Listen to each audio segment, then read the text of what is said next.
let's paint together. This video is part of my painting course where I demo an oil painting from start to finish through composition planning, all the way up through color selection and finalizing the painting.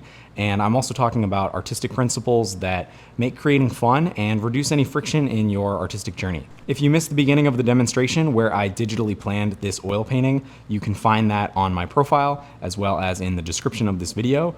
And I have released on my website a full painting course where I cover how I plan a painting, how I select colors, how I reduce friction in my artistic setup, and all of the things that I think have made me successful as an artist. So we're gonna continue the painting that I was working on digitally and now translate it to an actual piece. One of the things that I have already done before this video is an underpainting in gray, which I will talk about in another video. Here's my underpainting, and it's already done. It's fairly rough, and that's okay. It's like a warmish purple gray. One of the things to note when you're doing a painting like this is that you want to make sure that your nail slot is up on the top. I've made that mistake way too many times if you're using a similar style panel. And I have a very dirty palette, and that's okay. We have taken our design here and we've done it in such a way that it is made easy to paint organically. So what I'm going to do is I'm actually going to take my drawing that I had done way back when and put that up to the top here. So the first thing that we're gonna do when we start a painting like this is actually consider our palette ahead of time. Index on this concept of using a limited palette. So I really wanna choose almost ahead of time a few main colors that I think are going to be the best for a unified, nice palette. Something that I know I'm not gonna necessarily want to branch too far out of later. Things happen, you can't plan that far ahead often, and a painting evolves over time. So we might end up going a little bit rogue, but for now, I am looking at the colors that I've chosen on my digital render, and I'm pretty happy with the rough idea here. So I've got some cobalt blue here, and we are going to use that as our first pass. One of the things that I'm gonna get started with is make sure that I have an appropriate amount of paint to cover what I'm thinking is gonna be the rough area for this painting. So I'm kind of eyeballing it. You can also do things like use mediums or solvents to kind of extend your paint. I already have some white here from a previous painting that I'm gonna blend in here. And let's just see what that looks like. Trying to basically get my color down before I get anything else. And this looks good, but I think I actually want it to be significantly lighter. Soft mixing white, and I love soft mixing white. One of my favorite things to have on hand in the studio. Get a decent amount of that because I know that we're gonna need it. I think it is beneficial to do your shadow layer as the very first thing that you do. I'm actually gonna let this be my sort of drawing because I know I'm gonna end up covering over a significant amount of this, and I want to kind of approximate things with the color that is like the mass, the majority of my painting, which is in fact this cobalt blue. I think I've made a pretty good value here. I want this to be one of the lighter things, but not the lightest thing in my painting. So this is a pretty good mix here. So the first thing I'm gonna do is try to roughly eyeball for my drawing, and we can actually use some other tools here. So I have this Taylor's chalk. I'm gonna just kind of roughly get some of the things on my painting here. The first thing I'm doing is eyeballing any of my big shapes. Potentially got this line down here. The vase itself, the right edge of the vase is actually pretty much in the center of the painting. So I'm gonna jot a line down here because it's about half vase, half background. So maybe the line for the vase is like right here. And again, I'm trying to paint as crudely as possible. It sort of approaches the third as we get down to here, but it's maybe like a little bit of a rough line here. And then we come down into the trail of the shadow, which is actually formed by the table. So the table itself, I want to kind of get the height of my vase right. I'm pretty confident on this. This might actually be not quite a third. Let's see. It's a little bit high actually, so we can bump this down. Because we know that our flower is taking up a good chunk. I'm pretty happy with that. I think this is our shadow. This is the mass of our shadow. We're gonna have a lot of the stuff with the lily here, and we will have more of the background in the background. Next, what I'm gonna do is, I think that this will generally be enough paint to cover the entire surface area, but I like to try and paint thick over thin on the whole. So what I'm gonna do with this paint is actually add just a little bit of Gamsol, and I don't need to add very much. Generally, we paint thick over thin because it ensures that we don't have cracking. If you paint like slower drying paint under the paint that dries more rapidly, you might get some cracking. That's often why people paint thick over thin.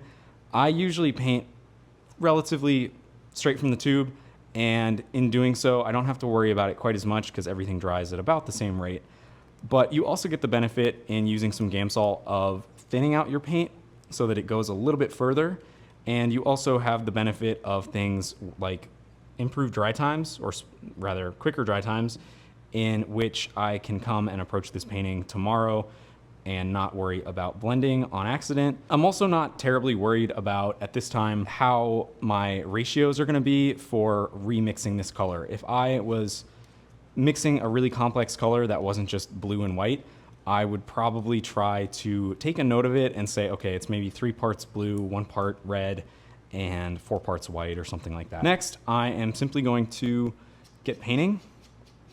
I like to take with a knife and just cover this as best as I can. I actually really like to add texture by going upwards with a palette knife, but that is not necessarily the best for getting coverage. And you'll see oil paint is in fact transparent, especially when you suspend it in more medium or solvent. A lot of this underpainting is shining through, and that's totally okay. We don't have to worry terribly about the level of transparency, because I know that I am eventually going to give this another layer. It will even out any of these sort of brush strokes, as I call them, but they are in fact palette knife strokes. I like to do this sort of scraping motion with my palette knife where I pick up a lot of paint, and this is about when I'm gonna consider my drawing.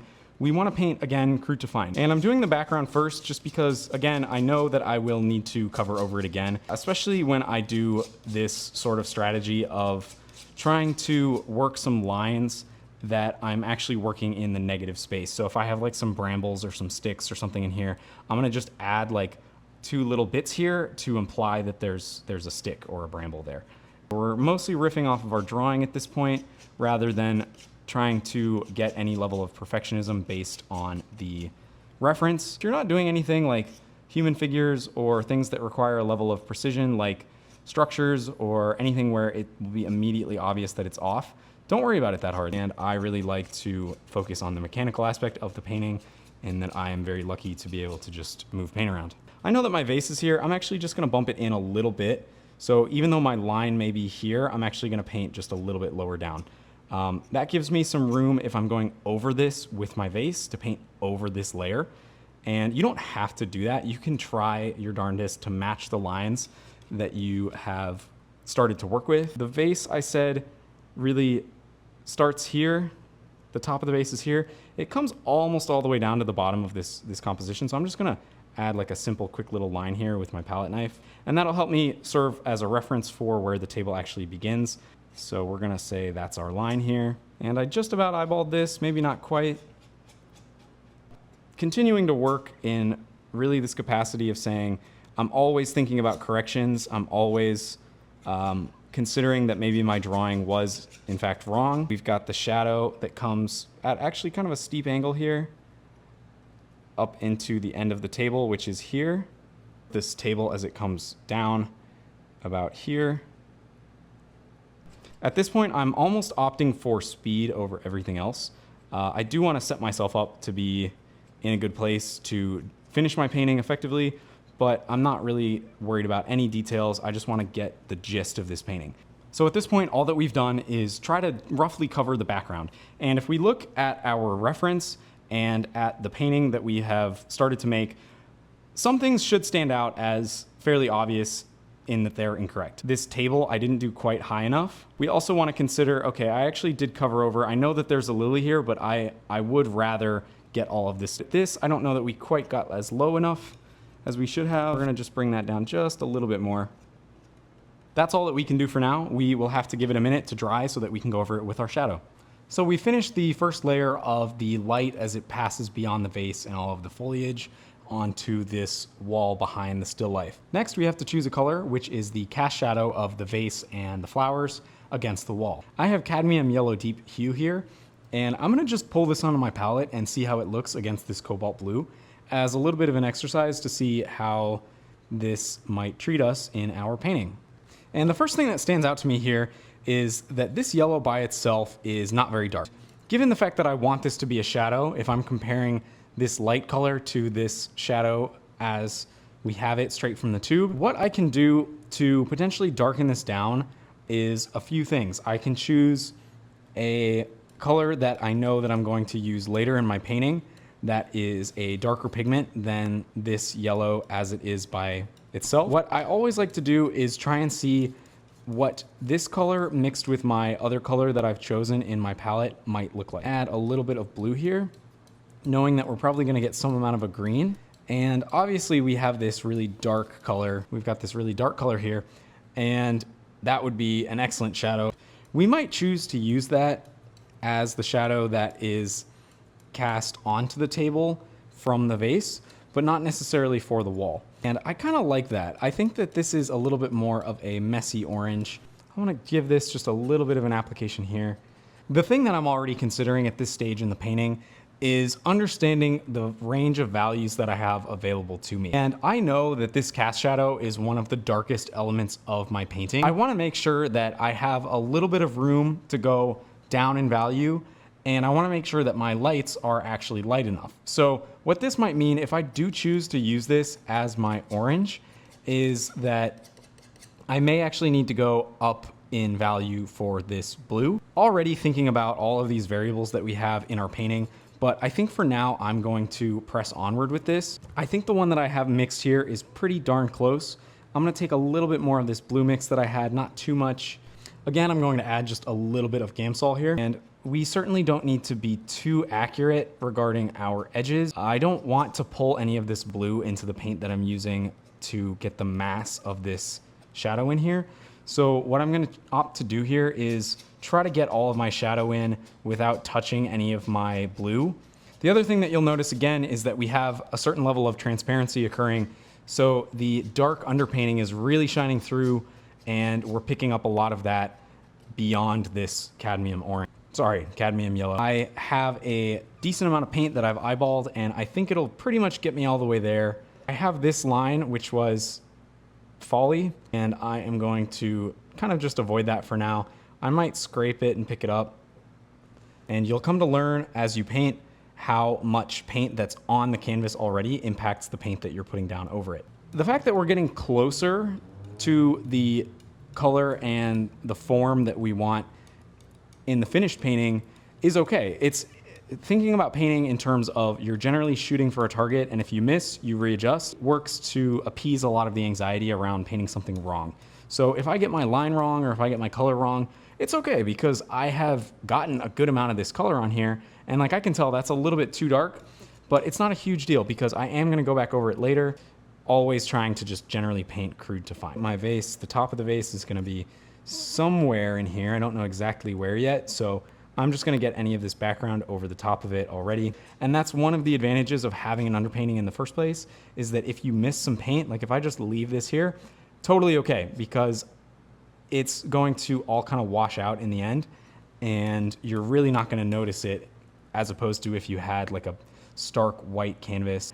The fact that we have this average value on our underpainting really gives us a lot of room to play in the future. Again, I like to paint like on an edge here. I'm just painting into where the vase is because I know that I want that paint to sit behind. So at this point, what we could do is we could certainly start to approach the vase. I know that the vase is probably gonna come up to about here. I think I said that the third was probably roughly here. So all of this stuff probably gets trimmed in. I actually would love to let this dry before I begin attacking the vase. And again, for the table, I'm gonna let this dry as well because I don't wanna actually pull too much of this blue or too much of this orange in. So we can give it roughly a day. It's not too much paint on there that it's gonna take forever to dry. Depends on where you live and how hot things are, how much airflow you have, all of these other conditions. But for me, I know that I can come back at this tomorrow. So I will catch you in the next video tomorrow where we will do a pass on the vase, the table, and then maybe make any corrections or adjustments on our lines for our composition. Thanks for watching.